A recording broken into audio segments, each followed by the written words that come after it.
Hi guys, so today's menu will be meatloaf accompanied with some shaved Brussels sprouts with bacon. So the ingredients we will need is I have 1.5 pounds of ground beef.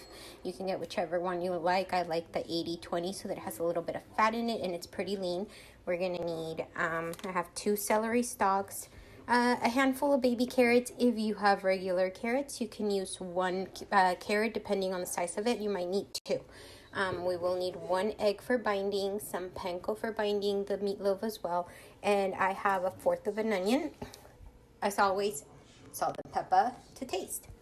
For the Brussels sprouts, very simple. Brussels sprouts, bacon.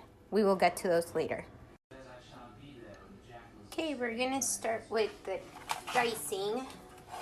We are gonna dice, we're not slicing here. You do wanna take off the ends of the celery sticks. Make sure you take out whatever's not usable. These are not, it's not my freshest celery, so I'm not gonna use the ends of them. They're pretty wilted. And we're gonna chop off the ends as well, because those are kind of tough. So what you wanna do is you wanna take your celery stick and you're gonna slice it down the middle. And depending on how wide it is, you might need to slice it more than once. So once you have it sliced, I'm gonna do my other celery stalk as well. This one's a little bigger. And then we're just gonna dice it. I don't like big rough chops. This is gonna be a little more on the finer side. Okay, so once you have diced your celery, you're gonna do the same thing with your carrots. Whether it's baby carrots or regular sized carrots, just make sure you're dicing them to a small dice.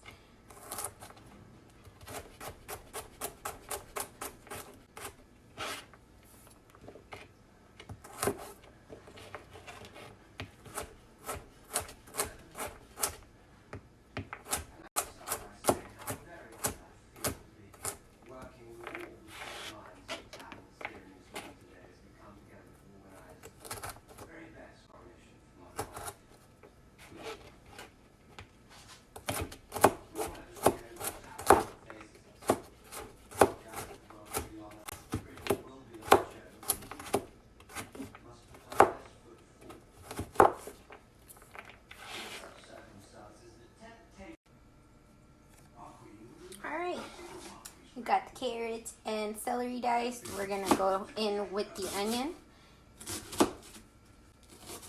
And we're gonna slice. I didn't get that. Could you try again? Sorry, apparently my phone wants to know what I'm doing too. Actually, my watch. It wants to learn how to make meatloaf as well. Sorry about that, guys. So we're just gonna finely slice and dice our onion. And, you know, just do your best. You don't have to make it too small. If you like bigger chunks, then go for bigger chunks. I prefer smaller dices. And we're all good. So what we're gonna do after our onion and celery and carrot has been diced, we're gonna start sauteing.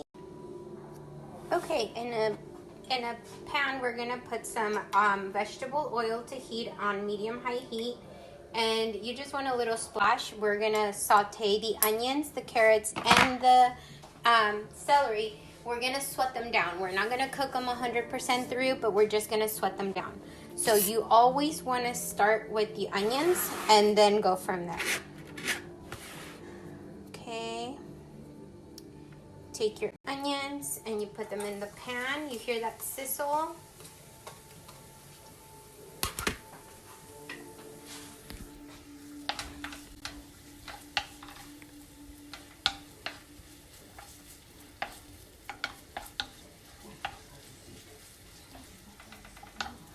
Alright, the onions have been sauteing for about a minute, which is perfect. Like I said, we're not going to cook them all the way through. We're just going to sweat them down. And then we're going to take my little bench scraper here, and we're going to toss in all of the carrots and the celery.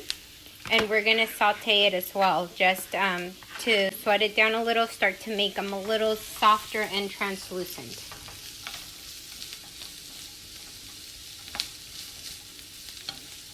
I am not adding any seasoning to them because we will be seasoning our meat instead. And since it's all going in the meat, no additional seasoning is needed at this point.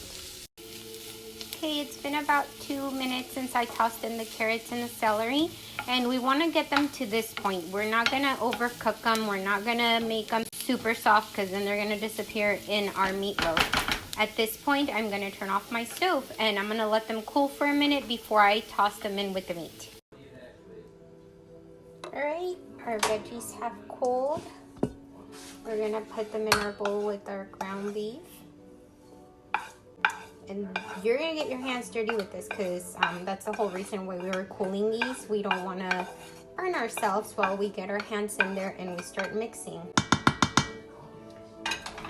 Okay, to that we're going to add a 1/4 cup of panko. You can use breadcrumbs if you like. It's up to you which ones you want to use. I like panko and it's gluten-free, so this is a gluten-free recipe. You can make it with regular stuff. Everything I make is gluten-free. So these are great recipes for anybody with allergies. We're also going to add our egg in there to bind it. All right.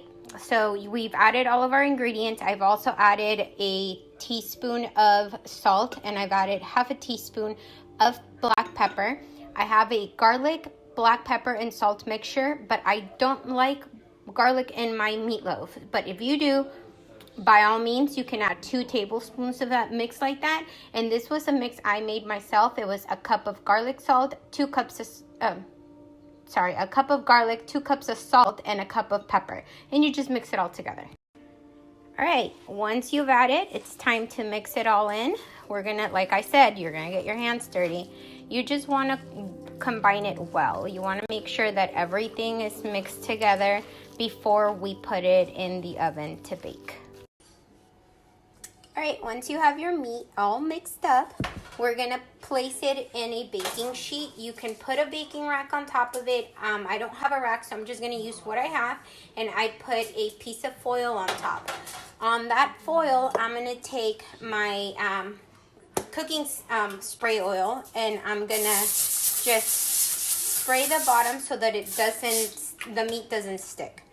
And once you have done that, we're just gonna transfer the meat mixture to the bowl. Not the bowl, from the bowl to the pan, and you're just pretty much gonna shape it like a loaf, meat loaf.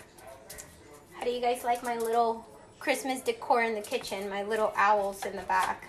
They're just hanging out, keeping me company today. All right. Looks like our meat. Once your meat is shaped like a loaf, I'm gonna use my little convection oven over here. I don't want to use the big one in the back. We're gonna heat our oven. We're gonna put this to bake and we're gonna turn it on. We're gonna preheat it to 450 degrees. So 450. Okay, my little oven is preheated. If you're doing this in the regular oven, same thing. Put it in the preheat the oven 450 degrees before you put it to cook. We're gonna leave the meatloaf in the oven for about 30 minutes and then we will check the internal temperature. It should be at 160 degrees before we take it out.